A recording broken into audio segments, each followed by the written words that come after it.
Can you hear me? Is this thing on? Yep. Okay. All good. Great. Good afternoon, everybody. My name is Nate. I work for Effie's Homeade. We're going to talk biscuits today. I'm familiar with Euro USA from my previous role. I worked for Cypress Grove for a long time, so I used to do some business with Euro USA in that capacity. I've been with Effie's for about a year and a half.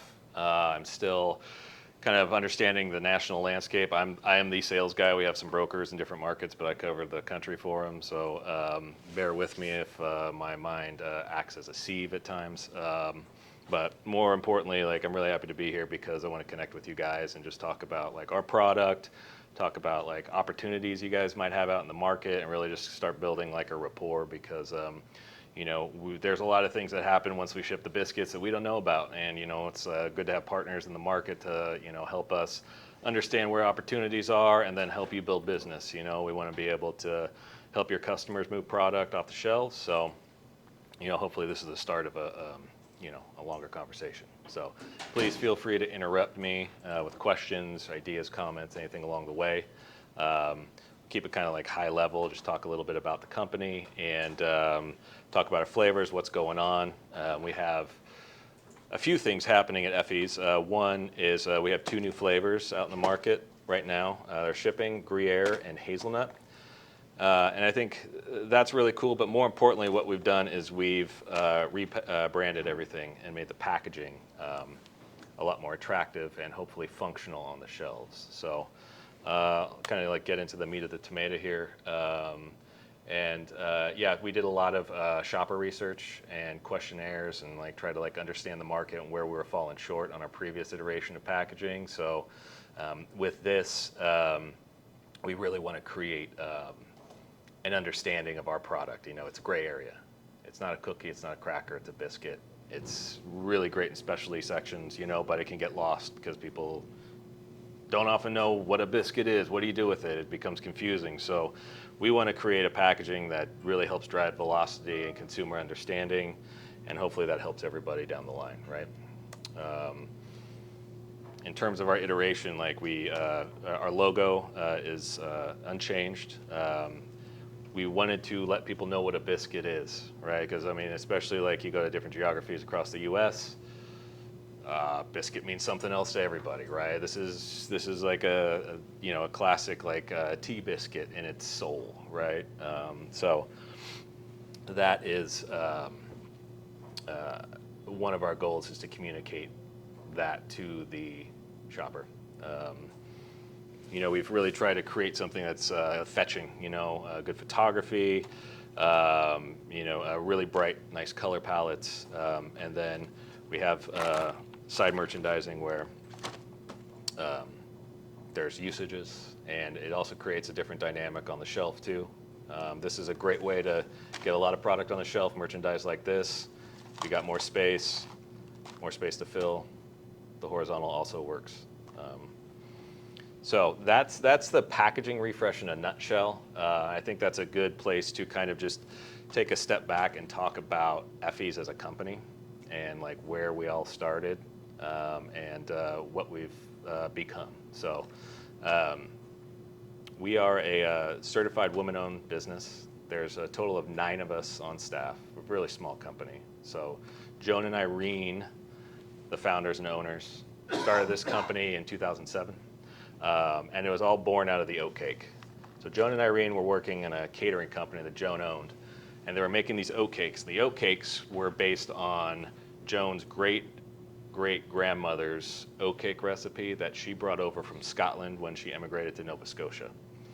And if you look up like Cape Breton, Nova Scotia, oat cakes are like a big thing there. So this is like very much like kind of a regional thing that came from the old world. And she started making them for these catering events, and people were going crazy for them. And so they thought, well, we might be able to take this to a larger market. And slowly but surely they did. There was a lot of trial and error. At first they were mixing dough in one place and then having to go bake it off like at night in another place. So it was really, really scrappy. And they were selling them in just like fold over paper bags locally, hand delivering them. There was no like supply chain other than them at that point, right? So, and with growth came a greater understanding of how you need to keep the product intact to the end user, right? You start shipping it, you lose control of logistics to an extent, things are going to get rocked around, product's going to get compromised. So as they grew, they started moving the packaging towards something that would be more stable, something that would really ensure product integrity to the end user, and slowly got it out into market. And so from the oat cake, they created, this used to be called a nut cake. So we've also figured out that you need to kind of tell people what the product is in terms of what it is actually. So pecan was originally a nut cake. That was the second product. And then they had a corn cake, which is now just called a corn biscuit. And those are the three original flavors. And so from there, they built out three more, and then three more. And then we've SKU-ratted one of them. We lost rye this year. I don't know if you guys are familiar with that flavor or not, but the challenges of having a rye product in market were challenging. Rye can be a really polarizing flavor. I love rye. I think a lot of food people love rye. Market didn't like rye. So right now, we have 9 different flavors. Our top movers are oat cake, pecan, and cocoa. We see a lot of Q4 adoption of cocoa specifically, and our ginger biscuit. But we're really excited about the Gruyère and the hazelnut. And we have a lot of samples for everybody here. I hope everybody out there has received your samples as well, and we're able to try them.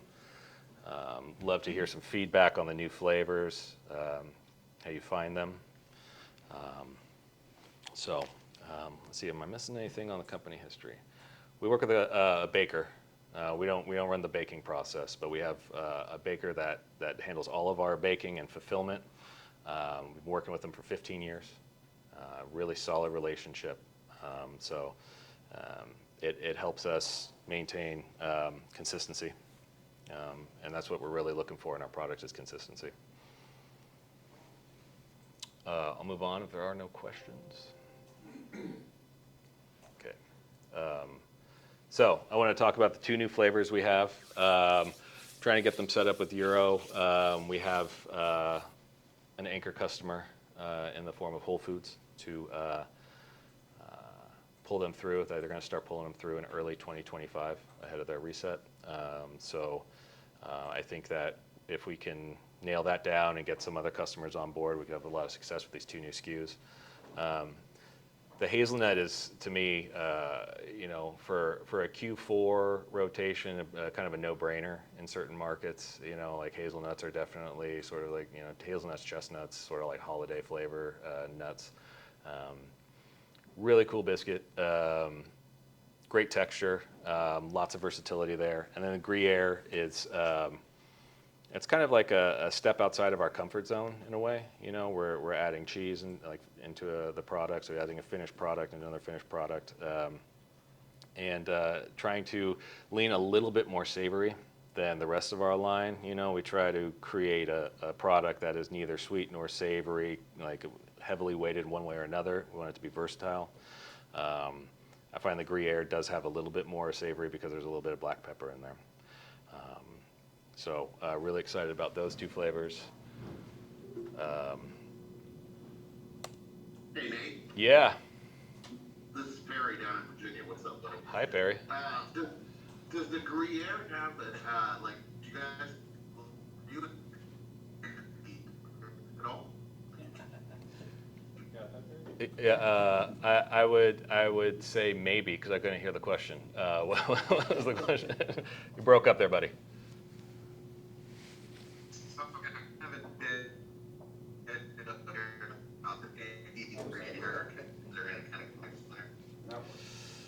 I got nothing for you, my friend. I still can't hear you. If you want to type it in the chat, we can read it off. That seems like a great solution. Yeah. Okay. I'll get the chat. Okay, cool. So one thing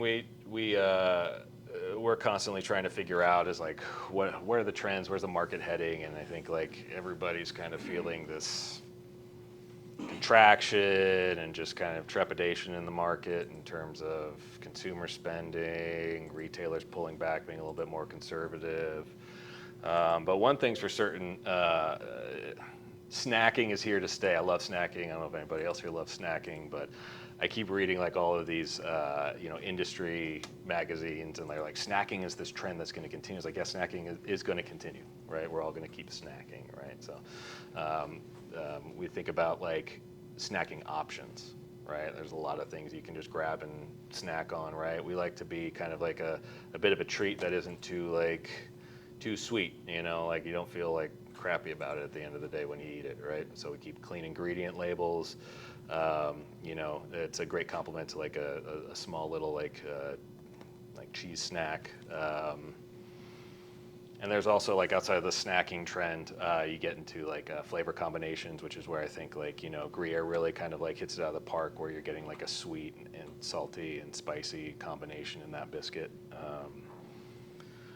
And then another thing is obviously like looking at sustainability and usage. All of our packaging is 100% recyclable.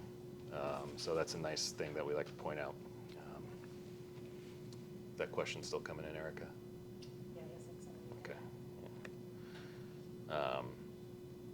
And then merchandising and just trying to figure out where we fit in the market too is another thing. We find like if we go center store, we usually get lost.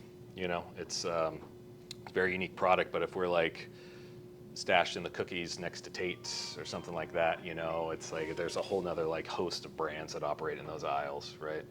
That's not to say there is an opportunity there, but we definitely feel like our fit is in a specialty set or somewhere next to, accoutrements, things that are going to elevate people's, entertaining sets.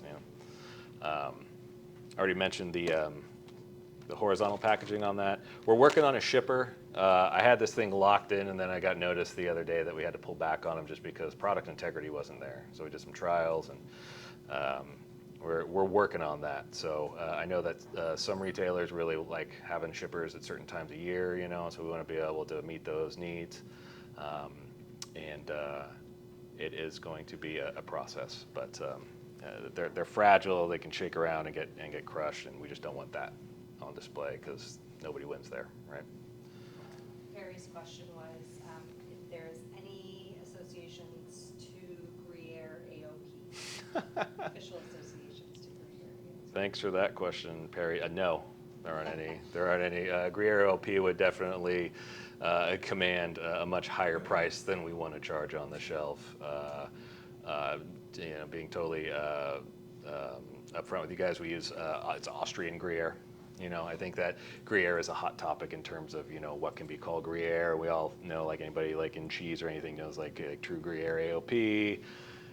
The naming conventions can change from country to country. Anybody can call like a certain cheese with a certain process Gruyere. We use an Austrian one. It's pretty close to Switzerland. It helps us keep our costs down. And it also, to be honest with you, it created a good product, the one that we're getting. So we did a lot of trial and error along the way, but so sorry to disappoint you, Perry. No Gruyere AOP on there.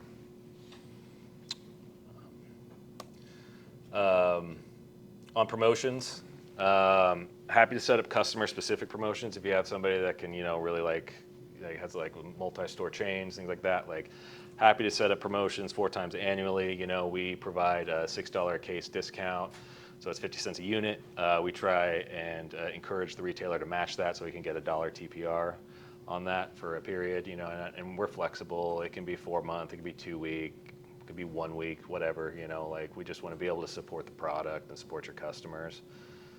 In addition to that, we run general promotions with Euro USA 3 times a year. We actually have one coming up in September, so this is a pretty timely meeting. It'll be $3.90 a case. We run those in February, May, and September.